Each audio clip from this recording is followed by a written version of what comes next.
Reformierakond tahab rääkida julgeolekust. See pidi olema nende valimiste põhiteema. Aga see ei hakanud tööle. See ei olnud usutav. Ei saanudki olla arvutiga joonistatud hävitajad ei kaitse Eestit. Taavi, kas sul ei ole südant sees? Miks sa tahad Ukraina inimeste kannatuste arvelt hääli koguda? Need on päris inimesed. See ei ole mäng.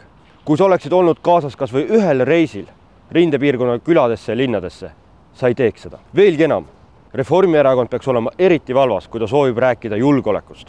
Me siiamaani ei tea, kus pärineb Reformierakonna must raha, mille nimel valetati nii rahvale kui prokuratuurile. Kui üldse midagi õppida Ukrainast, siis just seda, et poliitiline korruptsioon on selge oht riigile. Eesti peab alustama muutustega. Me peame seda alustama kohe praegu ja nüüd.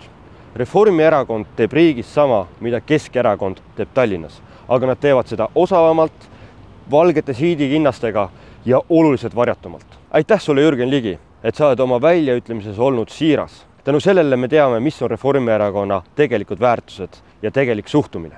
Eestile peaks aitama ühe eksimatu juhi ja tagatubade juhitud erakondadest.